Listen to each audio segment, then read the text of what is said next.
Ma elan Viljandimaal. Olen metsamees. Tööl käin metsas ja kodus käin ka metsas.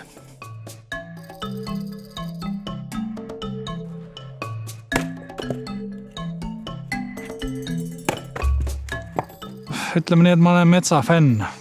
Et kõik metsa ja metsanduse ja loodusega seotud on mulle väga huvitav.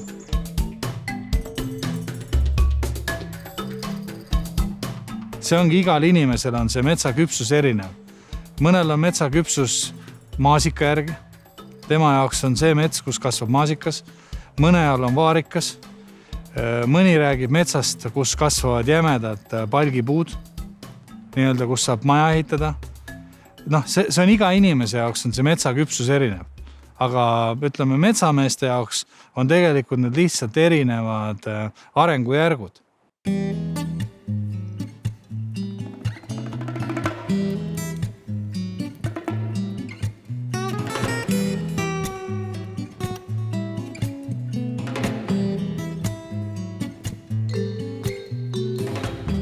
Siit on 2 aastat tagasi nüüd vanamets maha võetud ja õigesse kohta ära viidud ja kuused asemele istutatud, aga nagu näha, et siin on ka siuke hästi viljakas ja kõiksugune muu asi kasvab suvel igal aastal jälle niimoodi siuke 1,5–2 meetrit, et siin hoolt on hästi palju, sellepärast on need dokid ka pandud, et muidu ei leia neid siit rohusest kätte.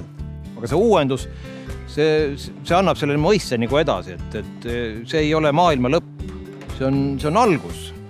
Siin on jälle noor mets tulemas ja varsti oleme siin nii-öelda tuulevarjus ja need puud toovad meile rõõmu nii-öelda sellest.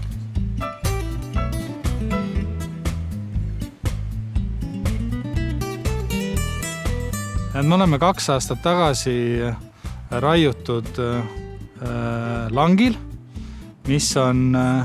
mille siis uuendasid meil poisid, et meil peres kasvab 3 poissi. Vanemad poisid on juba 16-17 aastat vanad ja nad viimased 3-4 aastat on tihedalt selles mõttes metsaga seotud, et nad uuendavad neid lanke istutuse teel. Nad hooldavad neid noorendikke ja ma olen püüdnud nagu edasi kanda seda nii-öelda metsakasvatuse teadmisi neile.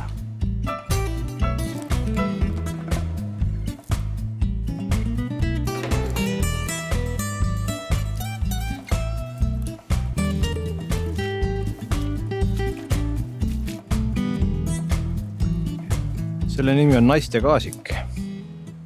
Jah. See on oma lugu ka, et kunagi andsin vanemale tütrele kiini pihku ja hakkas sellistest pihta ja näitasin, kuidas hakata arvendama. Majandamise koha pealt nii palju, et siin on nüüd näha, et kus me oleme arvendanud. Võrdluse võime tuua nii-öelda porgandipeenraga, et kui me võtame vahepealt mõned välja, siis salve lähevad meil ikka siuksed ilusad, toredad viljad ja mida tahame võib-olla turule viia. Aga vaadata siia selja taha, kus nii-öelda see arvendus on tegemata, me ei ole vahepeal siit midagi vahepealt välja võtnud. Siis on siuke selge pilt on see diametri vahe, et siin on siuksed, me ei saa saaki, samas on seda kasvuruumi ja seda võra, see, mis peaks neelama päikest ja aitama sellel kasel kasvada, seda on niivõrd vähe.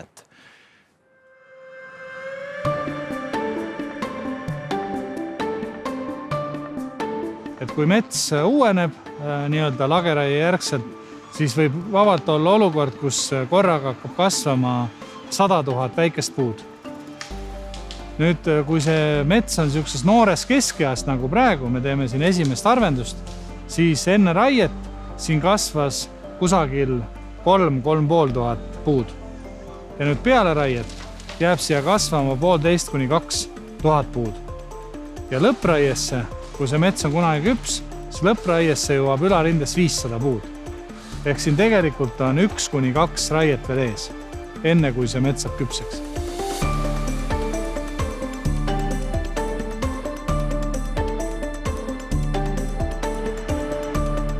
Ehk et 15 aastat tagasi põhimõtteliselt kõik selline puu jäi metsa alla.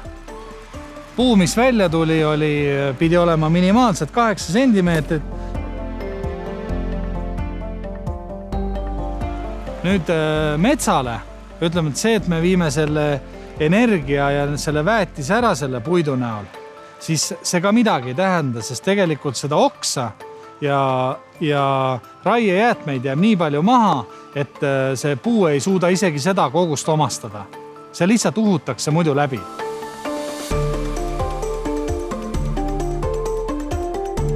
No see mets on oma küpsuse nüüd saavutanud ja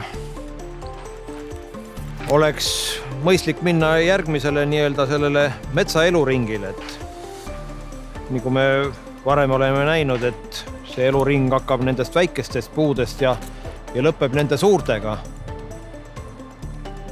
Ja igasugune ratsionaalne ja siuke mõistlik mõtlemine ütleb, et aeg oleks saaki lõigata.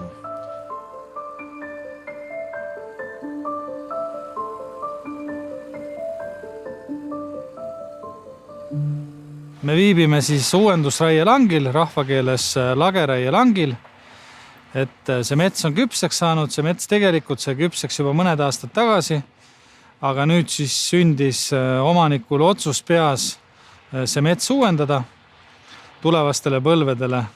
Ja see metsaomanik ise on tegelikult seal Taamal töötava traktori peal.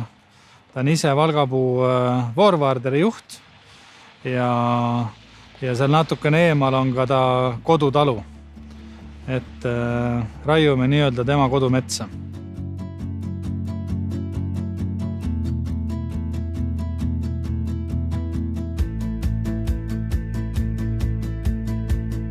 Ja kase puhul on siis nagu 2 sortimenti. Üks on vineeripakk. See läheb siis vineeritööstusse. Ja teine sortiment on siis paberipuu. Okaspuu puhul on niimoodi, et okaspuu jaguneb natukene rohkem. Okaspuu jaguneb on jämepalk, see, mis lõigatakse siis puutüve osast. Siis on peenpalk, mida lõigatakse kuni 9 sentimeetrise diameetrini, mille tarbimine on ka Eestis olemas. Ja siis on energiapuu ja on küttepuu. Et kõik, mis on nii-öelda selle metsa kasvu käigus või selles viimases tsüklis ära kuivanud, see on küttepuu ja siis nii-öelda see peenike ladva tipp ja ladva osa, see on siis energiapuu. Mis vahe on siis paberipuul ja mis vahe on energiapuul? Et paberipuu kvaliteedinõuded on oluliselt karmimad. Nii kõveruse, okslikkuse, siis sellise tulioksa puhul, nagu selle notil on selline nii-öelda püstised oksad, seda nimetatakse tulioksaks. Et see paberitööstusse ei sobi, aga küll ta sobib väga hästi energiatööstusse.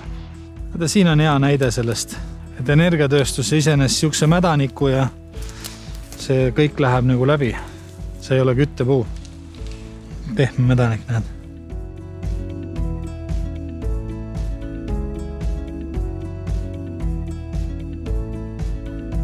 Meil tuleb istutada, meil tuleb neid noori metsi hooldada.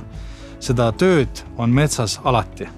Et selles mõttes on ta selgelt minu hinnangul kõige suurem alustala maapiirkonnas. Mets toidab ja katab. Ja ma arvan, selles lauses on hästi palju öeldud. Öeldud seda, et ka täna Eestis väga paljude perede leib tuleb metsast. Otsese tööna meid ümbritseb puit igal pool, ka kodus. Metsa väärtused on igale ühele tõenäoliselt erinevad. Kellele on ta puhkuse koht, kellele töökoht, kellele marja korjamise koht, kellele seene korjamise koht. Et metsa väärtused ongi iga inimese jaoks erinevad. Aga mida unustada ei tohi, on see, et meie kliimavöötmes, see, et mets säilitaks näo, tuleb metsa majandada ja selleks, et teenindada elanikkonda, tuleb ka metsa majandada.